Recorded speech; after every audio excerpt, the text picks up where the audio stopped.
काम अच्छा आप दिखा रहे हो, आपको दिखाने की जरूरत है ही नहीं है। आप अच्छा कर रहे, खराब कर रहे, महिमा किसको कर रहे? प्रतिफल कौन देगा? परमेश्वर देगा। हालेलुया। लेकिन हाँ, परमेश्वर ने हमें बुद्धि दी है। जहां बुद्धि इस्तेमाल करना है वहां पे बुद्धि इस्तेमाल करना है, जहां पर थोड़ा सा क्या करना है, बुद्धि नहीं इस्तेमाल करना है, वो भी समझती है। कहां पर? जैसे अभी 4 लोग हैं, हम सब लोग हैं, और अभी हम आराधना जब करते हैं, आराधना करते समय हम मुंह से धन्यवाद दे रहे हैं, लेकिन कई बार हम वहां मुंह से धन्यवाद देते समय बहुत और भी अलग एक्टिविटी करने लगते हैं, है ना। जैसे कई बार आत्मा में भर जाना है, अन्य भाषा बोलना है, बहुत जोर जोर से आवाज निकालना है।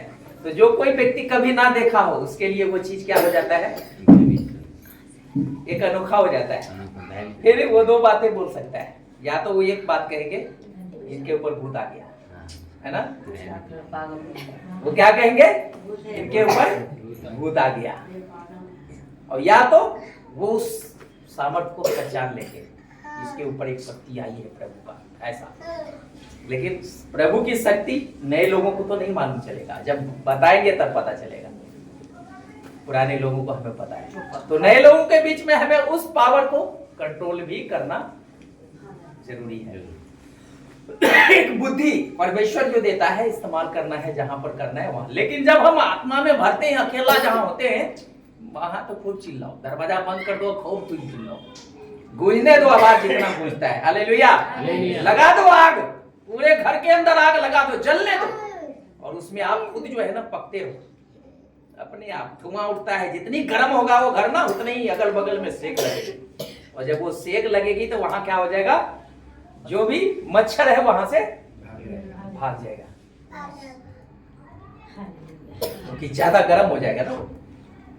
हालेलुया। इसलिए आत्मा में गर्म होना बहुत जरूरी है, लेकिन हर जगह नहीं। रास्ता में चलते समय अगर हमेशा गर्मी में पड़ेंगे तो वो काम नहीं करेगा। हालेलुया। इसलिए हर जगह हमको परमेश्वर की उपस्थिति में बैठने के लिए, हमको दीन बना के रखने के लिए चाहिए। हम कितना भी अपने आप में समझदार है, परमेश्वर के सामने, यहाँ कहता है हमारा धर्म का काम पहले चित्रे है। हालेलुया। हम कितना भी धर्म के काम कर रहे हैं, लेकिन इसका मतलब ये नहीं कह रहा कि धर्म का काम करना नहीं है, लेकिन दिखाने के लिए धर्म का काम मत करो। बहुत से लोग करते हैं, ऐसा नहीं करना चाहिए। हालेलुया। बाइबल में लिखा हुआ है, मरकुस के किताब में एक जगह लिखा है, एक व्यक्ति धनवान है, और वो धनवान अपने धर्म का काम, वहां लिखा है, वो दिखाने के लिए यीशु मसीह से कहा, हे गुरु, हमें अनंत जीवन पाने के लिए क्या करना चाहिए? तो प्रभु यीशु ने क्या कहा, तू आज्ञाओं को तो जानता है, उसको मान। बोला, प्रभु मैं तो ये जन्म से करता रहा। क्या कह रहा है? मैं तो जन्म से करता रहा। तो क्या वो प्रभु जानता नहीं है कि ये जन्म से कर रहा है? लेकिन उसके भाव को समझ लिया, जबकि लिखा ही है बाइबल में, परखने के लिए, जताने के लिए अपने आप को, जो मैं धर्मी हूं, सबके सामने उसने ये बात बोली।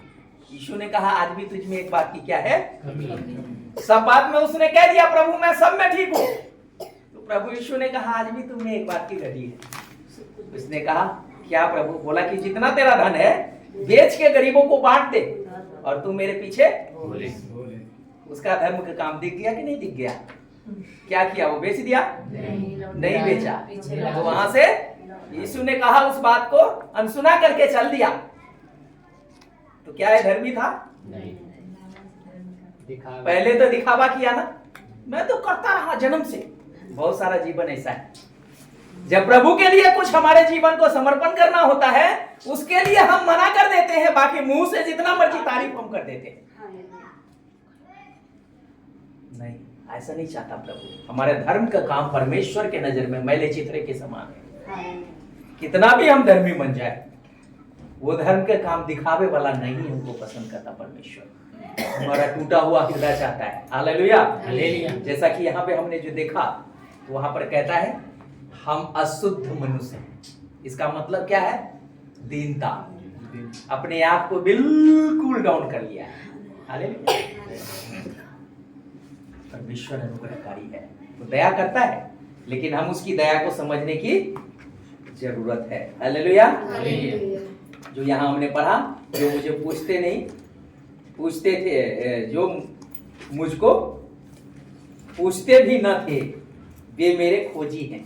जो मेरे को पूछते भी ना थे वो मेरी खोजी है। हालेलुया।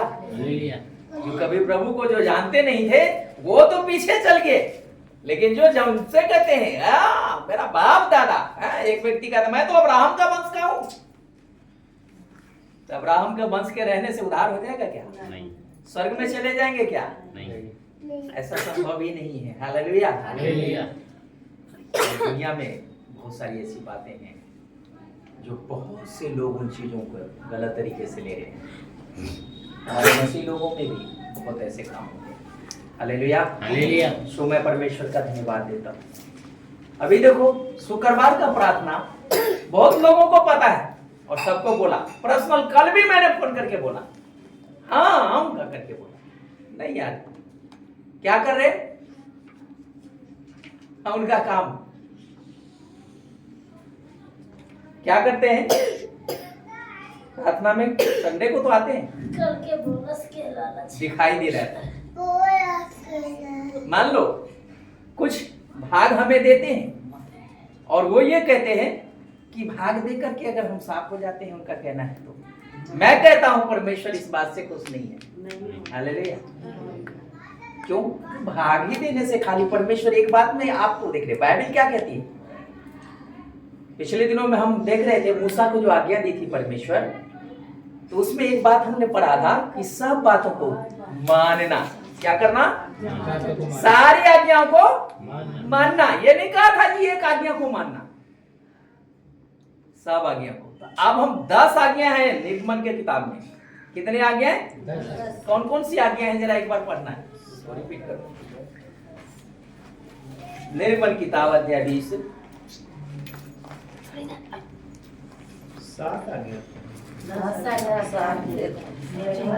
आज्ञा तो नए नियम में हम बताते हैं ना, यीशु मसीह ने जो दी है वो एक अलग आज्ञा है, यीशु मसीह की आज्ञा। लेकिन ये पुराने नियम की किताब निर्गमन की किताब में आएंगे तो यहाँ पर जो है उन लोगों में जो व्यवस्था को मानने वाले लोग थे उनके लिए ये 10 आज्ञाएं थी। ठीक है, तो उनमें से हमें बाइबल में क्या कहता है यीशु मसीह? मैं व्यवस्था खत्म करने नहीं, व्यवस्था को पूरा करने आया। हालेलुया। यहाँ 20 अध्याय का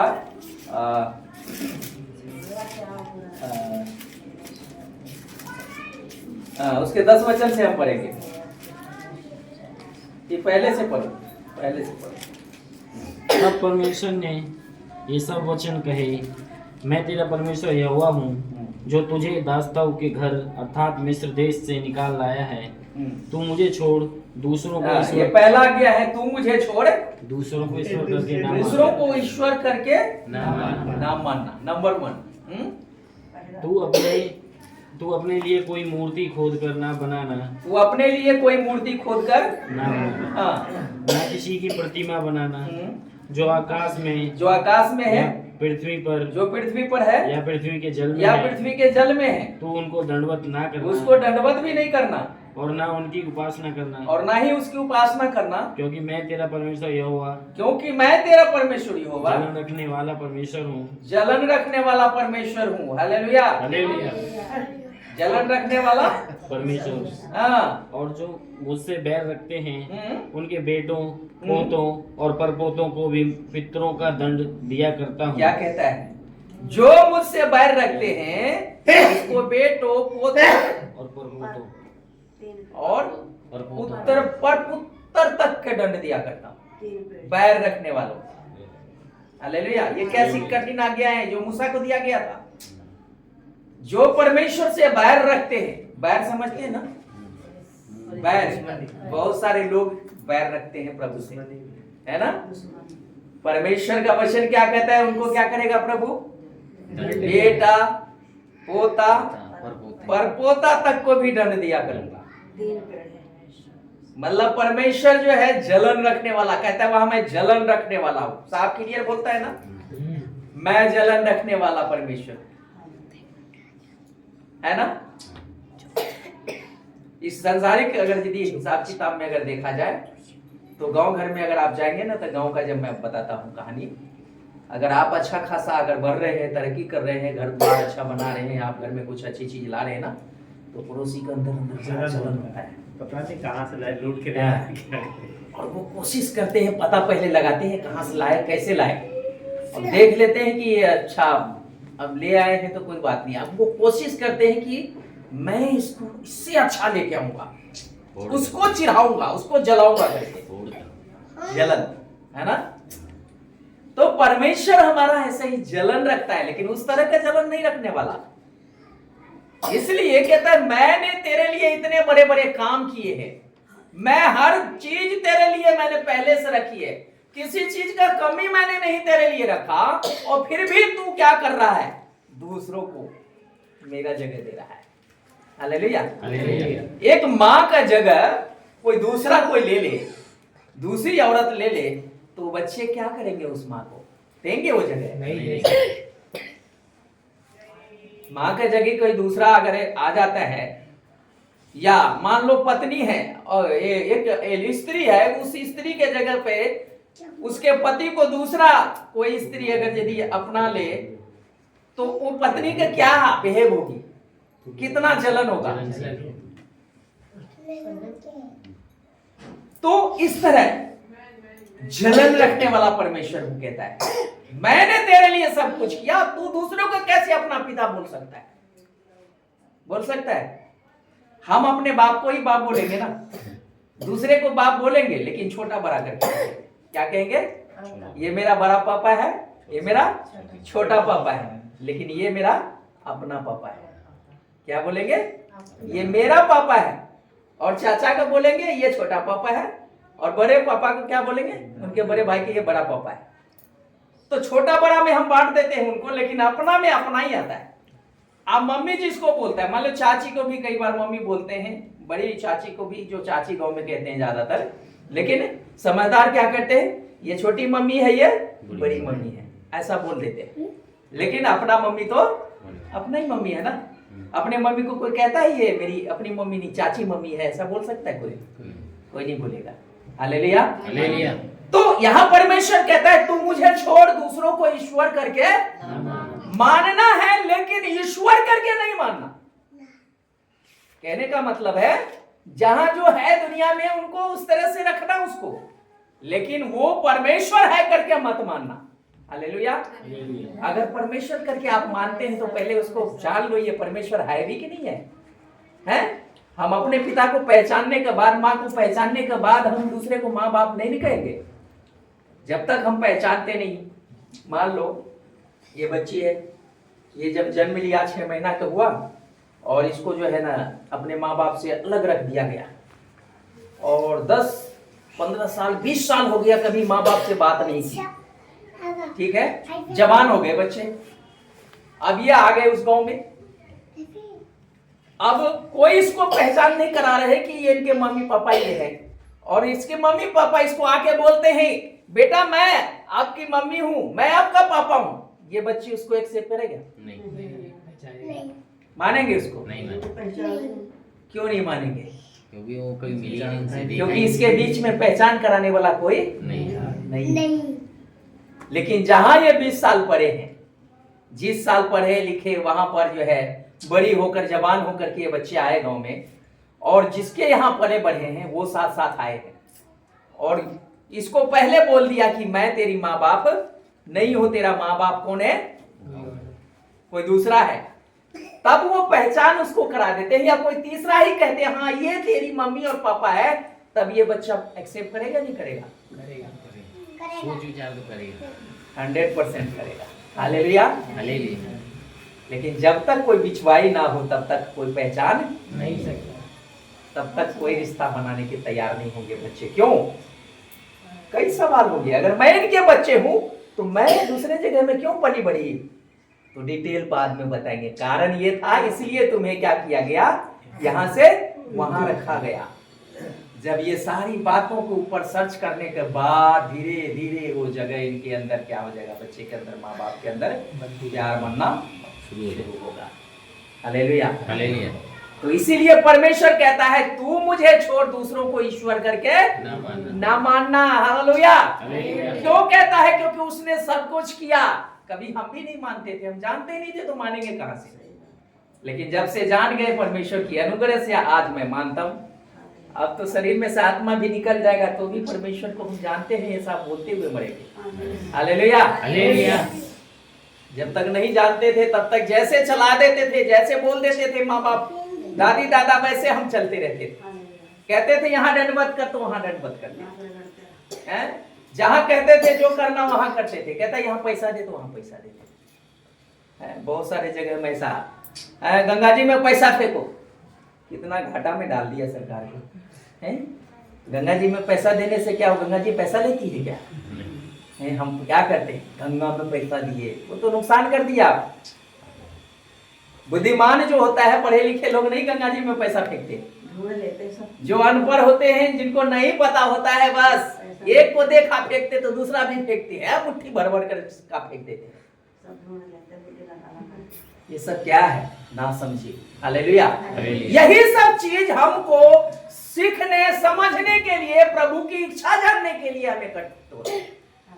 तू मुझे छोड़ दूसरों को ईश्वर करके, वो चाहे धरती के ऊपर है, आकाश में है, धरती के नीचे पानी में है, कहीं पर भी उसका प्रतिमा भी नहीं बनाना। आगे में क्या लिखा है?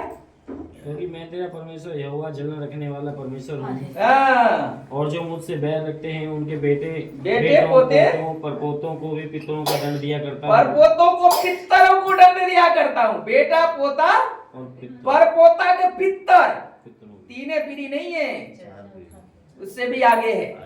हालेलुया। अभी हम कह रहे थे ना तीन पीढ़ी ने बड़ा हम ज्ञान नहीं बताना, इसमें बहुत छिपे पितरों को। अब इससे आगे क्या क्या गिनती होगा वो भी नहीं है इसमें। मतलब उसके वंश में किसी को छोड़ने वाला नहीं है, जितने पैदा होगा सब दंडित होंगे। वही उनमें से निकल के जो बाहर जो दीन बनेंगे, मैले चिथरे समझेंगे धर्म का काम, सिर्फ दीनता के साथ प्रभु के पास आएंगे, वही उनमें से बचेंगे। हालेलुया। हालेलुया। कहने के तत्व है ढीठ लोग परमेश्वर के राज्य में जा ही नहीं सकते। सुन करके भी अनसुना करके ढिठाई में चलने वाले कई लोगों को मैंने देखा। प्रभु में आए तो बड़ा खुशी से शुरू में, लेकिन संसार में इतने दब गए, पैसा पैसा खाली पैसा। और किसी ने कुछ कह दिया, अपने आप से सब कुछ त्याग दिए, किसी ने कहा भी नहीं।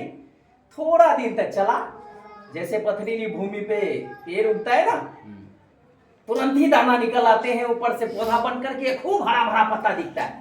जैसे धूप गर्म होता है कि वो पत्ता क्या हो जाता है, वही बहुत लोगों का जीवन का कहानी है। शुरुआत में तो बड़ी तेजी से बड़ा खुशी दिखाते, 2 दिन 4 दिन 10 दिन महीना 2 महीना के बाद ऐसे हो जाते हैं कि बिल्कुल उसका अस्तित्व खत्म हो जाता है। यहाँ पर भी 1-2 ऐसे लोगों को मैं भी जानता हूँ, दुख लगता है। क्या यहाँ संसार में हमेशा रह सकते हैं ऐसे लोग? नहीं। एक दिन तो जाना ही है संसार छोड़ करके, लेकिन ढीठ बन करके अगर जाते हैं तो वहां पर कुछ मिलने वाला नहीं है। यहाँ अगर दिन होके रहते हैं तो वहां पर बहुत कुछ मिलने वाला है। हालेलुया। हालेलुया। आगे में क्या लिखा है? और जो मुझसे प्रेम रखते और मेरी आज्ञाओं को मानते हैं, उन हजारों पर करुणा किया करता हूं। उन हजारों पे करुणा किया करता हूं जो मुझको क्या करते हैं? प्रेम रखते हैं। हालेलुया। हाँ, आगे। तू अपने परमेश्वर का नाम व्यर्थ ना लेना। अपने परमेश्वर का नाम क्या नहीं लेना? व्यर्थ ना लेना। किसी को झगड़ा करते समय जानो प्रभु आज मैं उसका टांग तोड़ दूंगा, तो आ करके मैं आपको धन्यवाद दूंगा। टांग आपकी टूट जाएगी, उसकी नहीं टूटेगी, क्योंकि आप व्यर्थ नाम ले रहे परमेश्वर। तो परमेश्वर किसी को मारता नहीं। मैंने पहले बोला, एक बाप का 4 बच्चे हैं तो बाप चारों बच्चों को एक समान ही रखता है और सबके लिए बाहें फैलाता है। हालेलुया। बिगड़े हुए के लिए भी। तो आप कौन होते उसको डर देने वाले हैं? हम डंडा लेके जाएंगे आज उसकी टांग तोड़ के ही आना है मुझे, तो शायद हो सकता है डंडा छीन करके आप ही को टांग तोड़ दिया वापस आएंगे। मैं तो गया था प्रभु के मन्नत मान करके और मेरा टांग तोड़ दिया उल्टा है। आकर के हम फिर आप प्रभु के साथ नहीं चलेंगे, कभी चलेंगे? अभी हम गीत गा रहे थे, जो कांटे बिछाता है उसको दामन फूल से भरना है, तो डंडा से कैसे परमेश्वर खुश होगा? हालेलुया। हालेलुया। इसलिए कहता है तू अपने परमेश्वर का नाम व्यर्थ और क्योंकि जो यहोवा का नाम व्यर्थ ले वह उसको निर्दोष ना ठहराएगा। जो व्यर्थ नाम प्रभु का लेगा उसको निर्दोष ना ठहराएगा, मतलब दोषी ठहराएगा। हालेलुया। हालेलुया। तू विश्राम तो विश्राम दिन को पवित्र मानने के लिए स्मरण रखना। 6 दिन तो तू परिश्रम करके अपना सब काम काज करना, परंतु 7वां दिन तेरे परमेश्वर यहोवा के लिए विश्राम दिन है। हाँ, 6 दिन तो तू क्या करना? ऊपर लिखा है विश्राम के दिन। विश्राम का दिन कौन सा दिन है? अगर यदि बाइबल के रिकॉर्डिंग देखेंगे तो 7वां दिन विश्राम दिन कौन सा आता है? शनिवार। वहां पर शब्द लिखा है, उसको समझना है। कोई काम नहीं करना।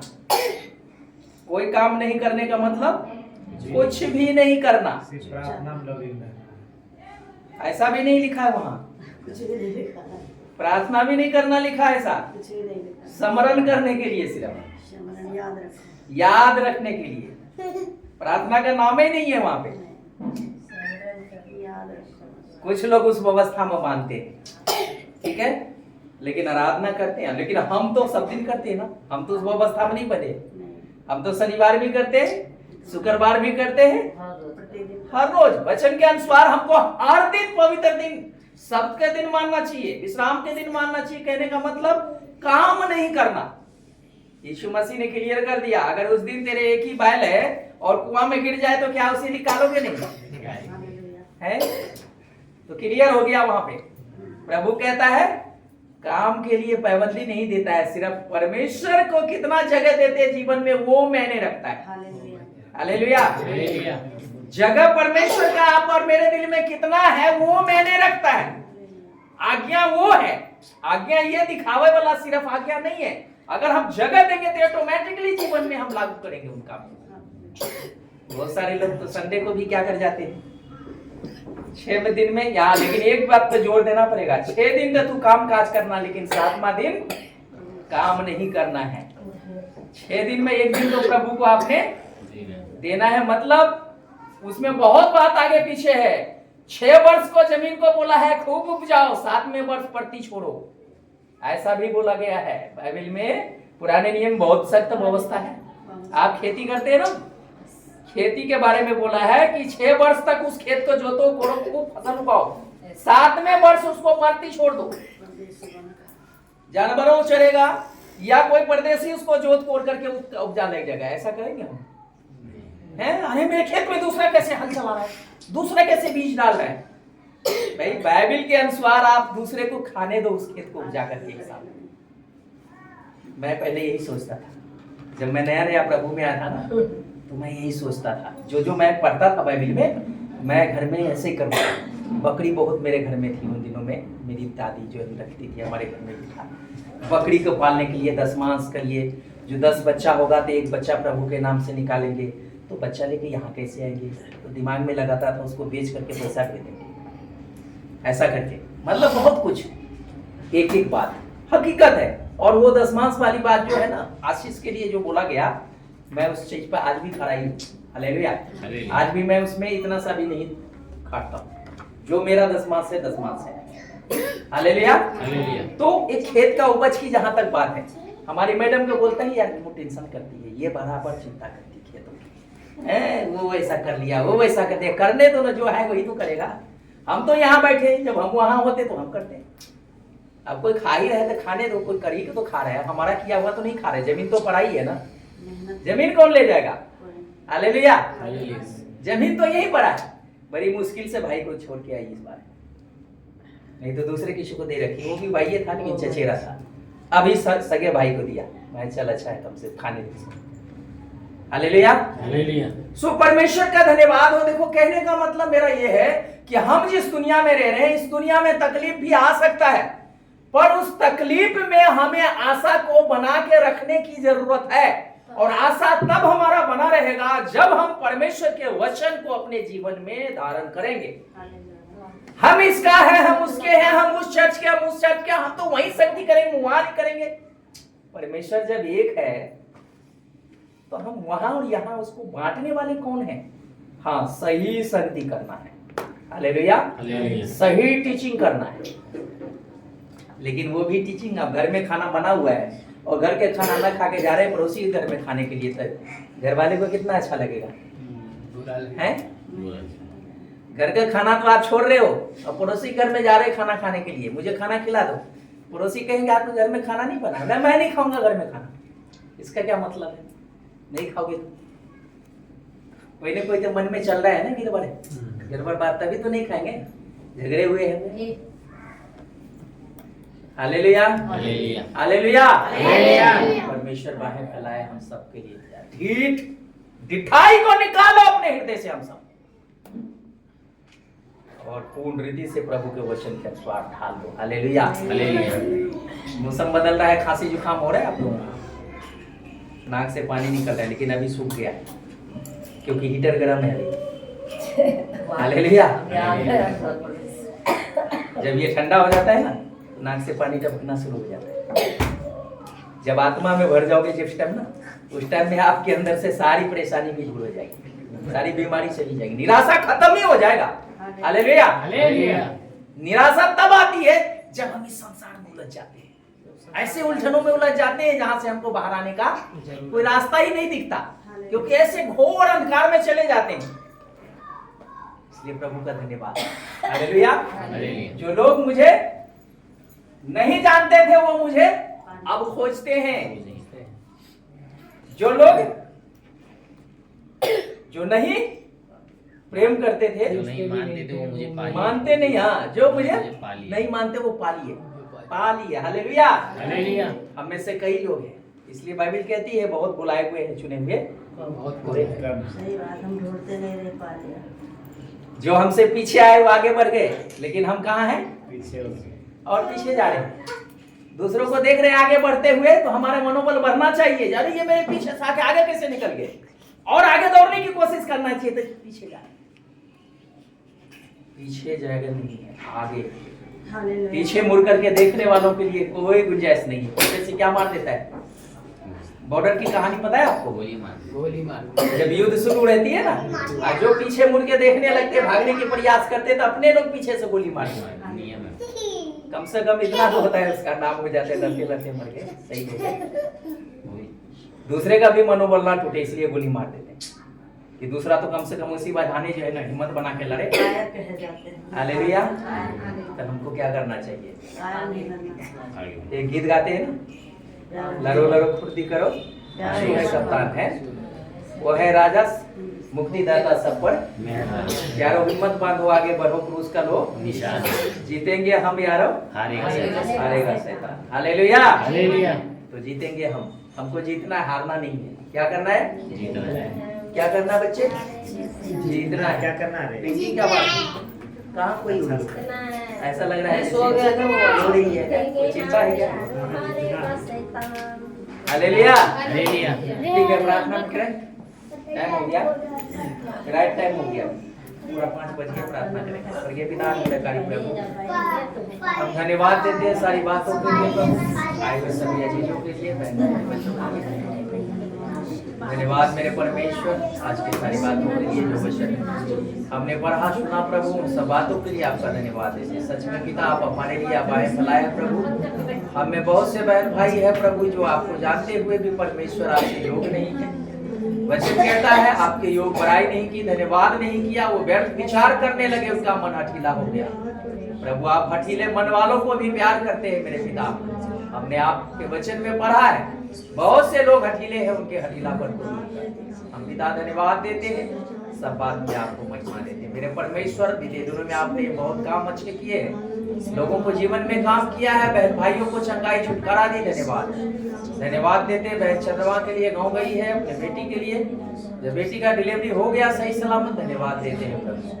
आप दया कर उस परिवार का उद्धार कर, क्योंकि वो परिवार आपको जानने वाले परिवार है प्रभु। भाई राजेश को आपने प्रभु जी सही सलामत ऑपरेशन करने के लिए जो भी जरूरत थी पूरा किया, इसलिए आपका धन्यवाद देते हैं। बहन के साथ वो मदद कर, विश्वास को बढ़ाते होने दे उस परिवार में, जल्दी से जल्दी सब रिकवरी हो और प्रभु सब परिवार खुशी से पिता प्रार्थना करते हैं पार्वती के लिए प्रभु, जब उसकी डिलीवरी है प्रभु, हॉस्पिटल में एडमिट है, उसकी भी डिलीवरी परमेश्वर सही सलामत हो, बच्चा और जच्चा दोनों सही सलामत रहे, उनके परिवार पे दया करें। स्वर्गीय पिता सब कुछ आपके हाथ में देते हैं। आने वाले दिनों का जो प्रोग्राम है प्रभु, जो 19 तारीख का कन्वेंशन है जो पिता परमेश्वर तालकटोरा स्टेडियम में, मेरे खुदावन उसमें जो प्रभु जितने लोग आते हैं सब आशीष पाए, जितने दास लोग आते हैं सब आशीष देना, उसमें जितनी जरूरतें हैं जो भी परमेश्वर खर्चे हैं उसका इंतजाम आप ही करने वाला प्रभु। मेरे पिता आने वाले जितने लोग हैं उन सबको सही सलामत लेके आना, और जो भी उनको आने की जरूरत है उसका मुहैया आप कराना। मेरे सब कुछ आपके हाथ में दे दें मेरे परमेश्वर। नवंबर में बहन सुमन की बेटी की शादी है, उसके लिए भी प्रार्थना है प्रभु, उसकी जरूरत पूरा करना। मेरे खुदा किसी बली वस्तु की घटी ना हो, परमेश्वर प्रभु आपकी बड़ी आशीष उस परिवार में होने पाए, परिवार में प्रेम और एकता। दुआ करते हैं जितने भी परिवार है वो संकट में है उनकी संकट, हमारे कलेसिया में जितने बहन भाई पाए जाते हैं सभी परिवार को शांति दे, तसल्ली दे, परिवार की जरूरत पूरा कर, परिवार में मेल मिलाप हो, जो दुष्ट के पावर है परिवार में फूट डालने वाली शक्ति, अंधकार की पावर यीशु के नाम में दूर हो। हर एक परिवार को शांति तसल्ली दे प्रभु। मेरे खुदा तेरी कृपा चाहते हैं, आपस में परिवार में मेल मिलाप हो, पति पत्नी के बीच मेल मिलाप हो, और एक दूसरे के साथ प्रभु परमेश्वर खुशी से अगुवाई में चलने वाला जीवन। धन्यवाद प्रार्थना करते सरोजनी के लिए, जैसा डॉक्टर ने बताया है प्रभु पिता, हम दुआ करते हैं जो परमेश्वर डॉक्टर बताया, जो परमेश्वर दाग की बात है प्रभु, यीशु के नाम में वो साफ हो जाए, यीशु के नाम में वो ठीक हो। पिता जो भी परमेश्वर पथरी है वो भी पथरी यीशु के नाम में अगर प्रार्थना करते प्रभु तेरी मर्जी तो वो निकलने पाए। मेरे खुदा जैसे निकलना है यीशु के नाम में वो पथरी निकले, किसी प्रकार से बाकी कोई भी नुकसान नहीं हम चाहते। आपकी कृपा आपकी अनुग्रह बेटी के लिए चाहते हैं, सहायता कीजिए, मदद कीजिए। सभी बहन भाई बच्चे बने हर परिवार को सुरक्षा कर चलाए। धन्यवाद देते हैं, सब बातों में आपको महिमा देते हैं, आदर आपको देते हैं, आपकी प्रशंसा करते हैं। धन्यवाद के साथ प्रार्थना को यीशु मसीह के सामर्थ्य नाम से मांगते हैं।